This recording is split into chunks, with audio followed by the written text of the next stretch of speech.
e a gente vai ouvir um trechinho dessa entrevista. Ela era uma palmeirense fanática, ela amava demais ir nos jogos do Palmeiras. É lamentável a situação que ocorreu. Eu, na verdade, moro em Curitiba, então eu vim ontem de Curitiba para São Paulo, no momento que ela estava internada. Então, passei a noite aqui na expectativa de uma melhora. E, infelizmente, ela acabou vindo a óbito pela manhã. Os relatos até que eu tenho são bem semelhantes até o que vocês passaram da reportagem, né? Que os torcedores acabaram arremessando, seguiu ela estava na fila. É lamentável, então, né? Oro pela alma dela, porque ela é uma alma muito boa e Deus abençoe ela. Reforço aqui mais uma vez, a gente lamenta que isso tenha acontecido. Deixo aqui o nosso abraço carinhoso à família da Gabriela e ao longo de toda a programação aqui da ESPN, a gente vai trazendo as informações, as atualizações.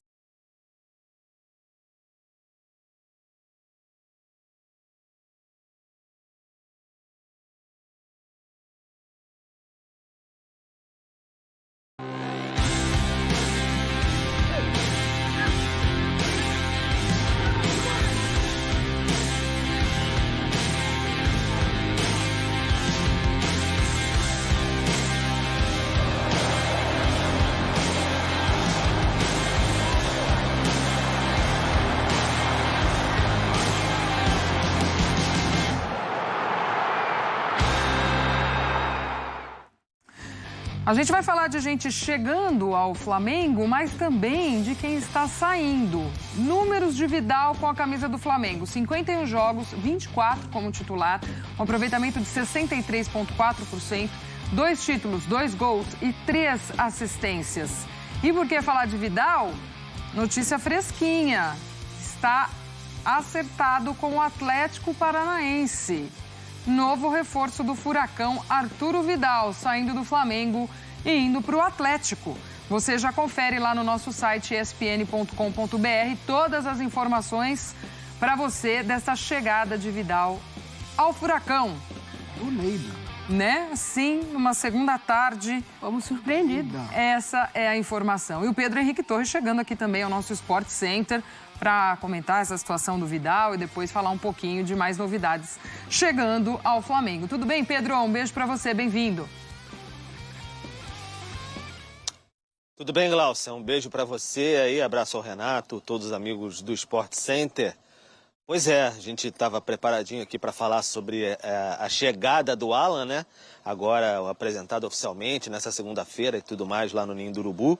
Mas teve essa notícia agora, até os companheiros do GE deram, e de fato o Vidal está de malas prontas para Curitiba. Todo mundo vai para Curitiba amanhã acompanhar o Flamengo vai para Curitiba, mas o Vidal vai para lá e vai ficar, porque acertou assim a saída do Flamengo. O Vidal, um experiente jogador, 36 anos, já não vinha sendo muito utilizado pelo Sampaoli, cada vez menos, né? Teve um probleminha ali, uma torção recente de tornozelo também, ficou um tempo fora, mas os indicativos eram bem claros, assim, que ele não seria. Ainda mais com a chegada do Alan agora, o Pulgar muito bem, quer dizer, o Thiago Maia sendo utilizado, então ficou cada vez com menos espaço o Vidal. Então, é experiente, sabe muito bem, cansou de dizer que vinha para conquistar a Libertadores, conseguiu, então meio que missão cumprida mesmo. E já hoje de manhã, no início da tarde, na verdade, o Marcos Braz, vice-presidente de futebol, dizia que o Vidal é experiente, mas fica um incômodo de não jogar e tudo mais. Era uma situação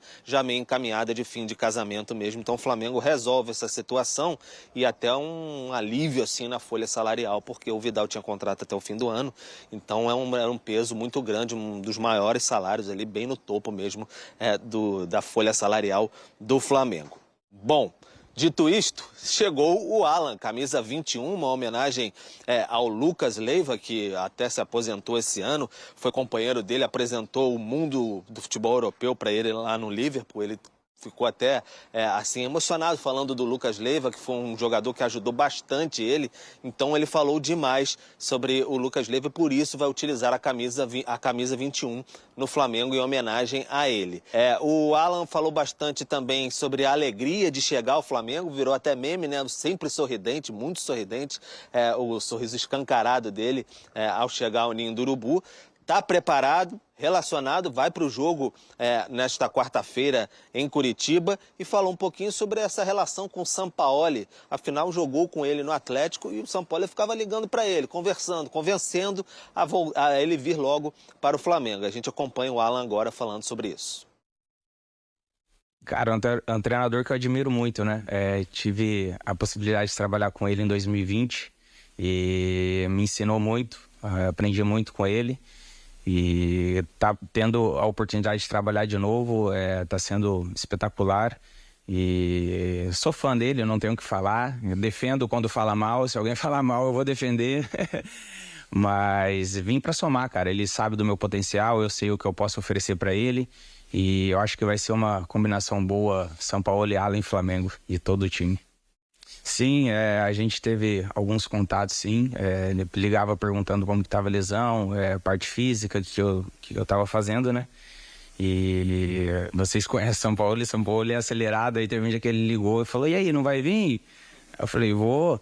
Ele falou, então pega um avião e vem embora e daqui a gente resolve tudo. Eu falei, não, calma, vai dar certo. Espera um pouquinho que vai dar certo. E foi o que aconteceu e a gente está feliz demais. Então, o Alan falando sobre essa sua chegada ao Flamengo, agora treinou bastante em 2 períodos na última semana, tá bem, ele que não joga desde março por conta de uma lesão que ele teve ali na coluna e tudo mais, falou que foi uma lesão até grave, mas complicada, mas está totalmente recuperado, pronto para a estreia.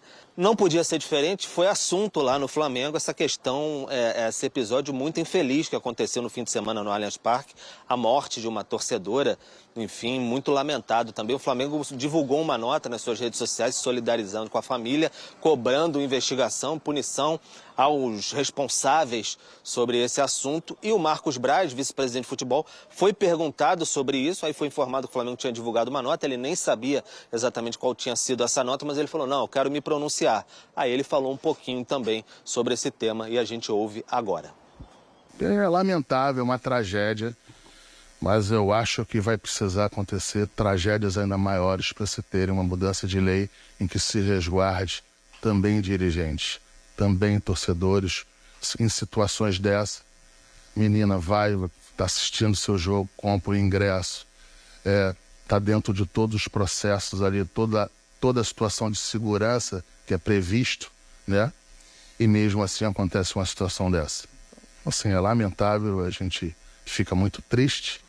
Espero que a Secretaria de Segurança Pública de São Paulo resolva, investigue e que o culpado, seja lá quem for, seja torcedor do Flamengo, torcedor do Palmeiras, ou seja lá quem for,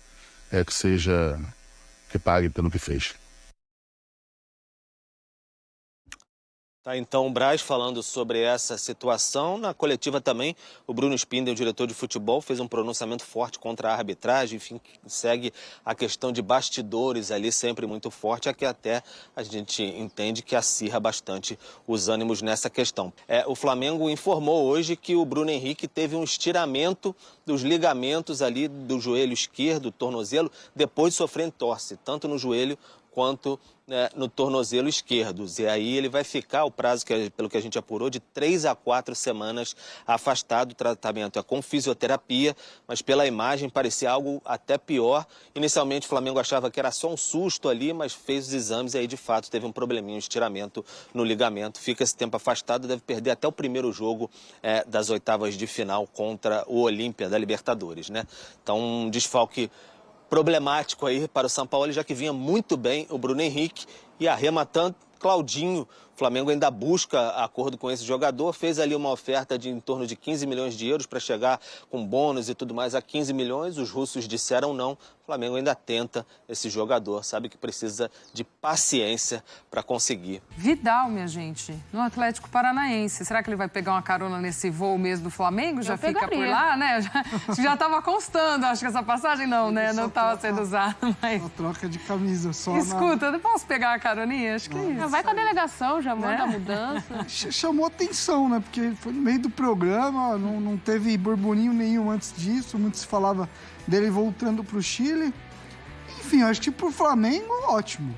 Porque você se livra de um salário que creio eu que não seja dos menores do elenco, de um jogador que não vem tendo tantos minutos até por conta da concorrência, né? Tem muito jogador na mesma posição, tem os meninos aparecendo, o Vitor Hugo, enfim.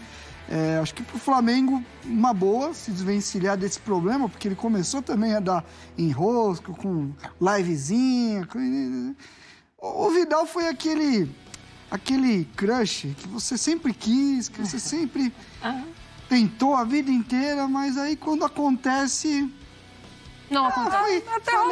Foi legalzinho, mas foi bom enquanto durou. Acho que ele foi importante em algum minuto ali na rotação do elenco. Mas eu, pessoalmente, não tinha uma expectativa dele ser o Vidal que ele foi, por onde ele passou, porque ele, sim, foi um dos melhores jogadores da posição no mundo por muito tempo. Vida que segue. O Atlético Paranaense eu achei um pouco estranho. Um jogador que já não está entregando muito, já tem uma idade avançada.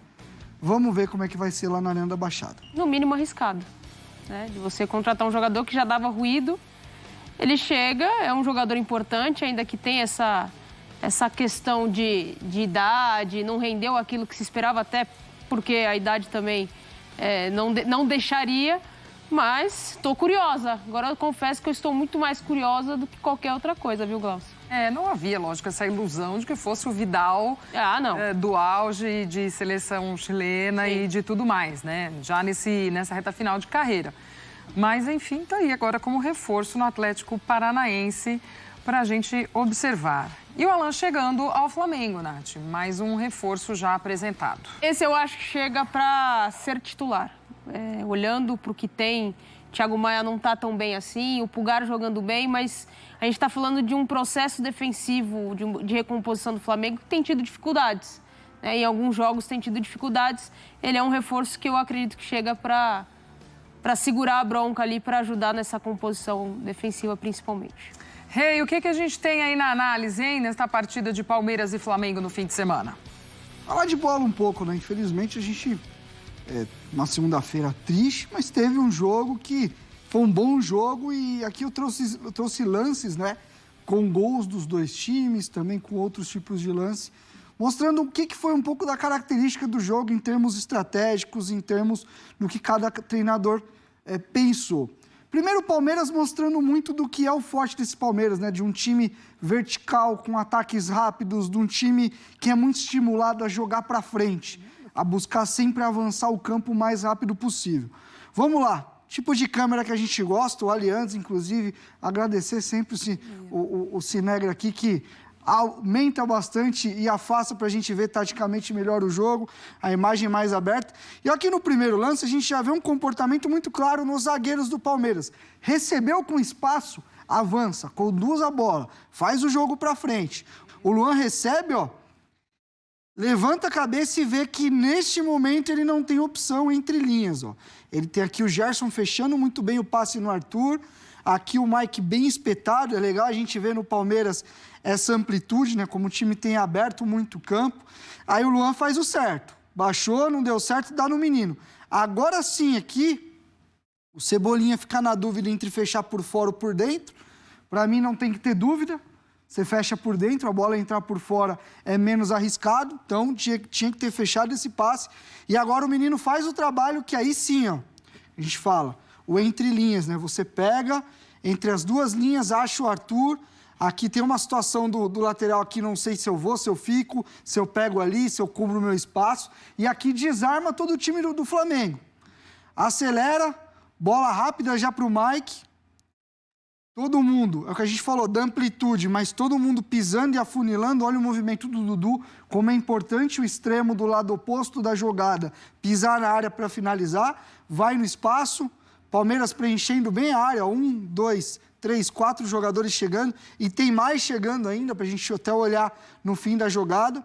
A bola no rebote e o Dudu, e olha como o Palmeiras chega bem compacto no momento ofensivo, até para pegar um segundo rebote se precisasse, um segundo lance para continuar organizando, que mostra da organização dessa equipe. Esse lance no segundo tempo é bem legal nessa questão da verticalidade, né? Olha como o Palmeiras, em poucos toques, avança muito campo. Olha o que eu falei da questão do jogador que está com a bola, viu espaço, conduz. leva lá para frente, avança. Já vi muito o Abel cobrando isso dos jogadores. Vamos. Mais uma vez o espaço entre linhas, ó, que vai muito bem o Piquerez, né? Porque ele tem 2 jogadores até fechando. Ele acha muito bem o passe. O Dudu viu que aqui não dá para continuar. E olha o movimento do Mike, né? O Mike já foi importante no primeiro gol. Olha essa jogada como é muito legal. Na combinação dele com o Arthur, ó. Um toque dele, 3 do Arthur. E olha o tanto de campo que o Palmeiras percorre. Olha a ultrapassagem muito bem feita. Movimento 2 contra 1 aqui. Chegando no lado oposto, o Veiga. Tem até um jogador do Flamengo que tenta recuperar. Não estou conseguindo, aqui com a imagem mais de longe, saber quem é. Mas olha o cruzamento na segunda trave e o Palmeiras chegando. Então, um suco de Palmeiras. Esses ataques rápidos, essa boa transição ofensiva. Esse time que tenta sempre ser vertical. É um time que sempre acelera todas. Vamos para o Flamengo? O Flamengo eu vou em cima do segundo tempo, porque o Flamengo no primeiro tempo jogou com 2 pontas bem abertos, com um centroavante, e a estratégia não encaixou muito bem. O Sampaoli, até no intervalo, ele já muda e vem com um jogo mais interno, com mais gente para jogar por dentro. Everton Ribeiro e Arrascaeta, principalmente. E olha a construção desse Flamengo com mais gente próxima, né? Como foi um time já com mais cara de Sampaoli, buscando trabalhar bem a jogada, o Maia baixando para construir, o time tentando sair. A gente vai ver aqui a saída pelo lado, achou, e agora sim a movimentação dos jogadores se aproximando, do Everton e do Arrascaeta sempre muito próximos, trabalhando as jogadas, e um Flamengo com mais jogo interno, ó, como vai trabalhando, vai tirando a bola da pressão, trocou de lado, e aqui é muito legal, que a gente fala da importância de jogar com os jogadores bem abertos e jogar na amplitude máxima, né, que a gente fala que é abrir o campo. Quando a gente fala em abrir o campo, esse talvez seja o melhor exemplo para a gente mostrar o quão é importante isso dentro de uma ideia. Olha o movimento do Mike saindo no Cebolinha, o espaço que ele gera na linha defensiva do Palmeiras. Ó, aqui está estreitinho, aqui está estreitinho. Aqui não, o Mike precisou sair, o Palmeiras abriu um espaço, o menino deu uma dormida e olha o movimento do Gerson onde que é, exatamente nesse espaço. Então aqui é suco de Sampaoli. Abrir bastante o campo, gerar espaço nesses 2 jogadores, né, que a gente chama eu até esqueci o termo que a gente usa para cá, mas de atacar muito bem esse espaço, e aqui o Gerson vai na pernada mesmo, na força, ó, chega na frente e gera uma baita. Aí sim, ó, o Flamengo chegando também com muita gente na área, ó, importante preencher bem a área, chegada, o cabeceio para fora. Aqui o lance do gol. Mais uma vez, ó, a ideia de abrir bem o campo, 2 jogadores bem abertos, a construção desses jogadores, ó, de aproximação, triangula pelo lado, aqui está os 2 com igualdade numérica, vai rodando a bola, vai trocando de lado. Ó como agora, como o Bruno Henrique entrou, o Ayrton já vem para o movimento para abrir o campo. Continuar abrindo o campo, continuar buscando esse tipo de jogada. Olha a compactação ofensiva do Flamengo. O Flamengo está atacando num espaço muito pequeno. Isso é bom para quê? Para você ter jogador e trabalhar a jogada, mas quando você perde também tem muita gente perto da bola para pressionar. Olha onde está o Davi Luiz construindo. Aqui o Gerson toma um rapa aqui, o rodo que a gente chama lá em Pirituba, bem forte, inclusive é falta, acho que o juiz até dá uma sequência da jogada. Ele poderia ter até aberto o braço mostrando que deu vantagem. A saída do Everton Ribeiro, e aqui vacilou demais o Palmeiras fechando o funil, né? Todo mundo baixou e não viu o Arrascaeta atacando esse espaço e cabeceando. Um jogo que teve várias questões táticas bem interessantes e a gente trouxe esses 4 lances aqui.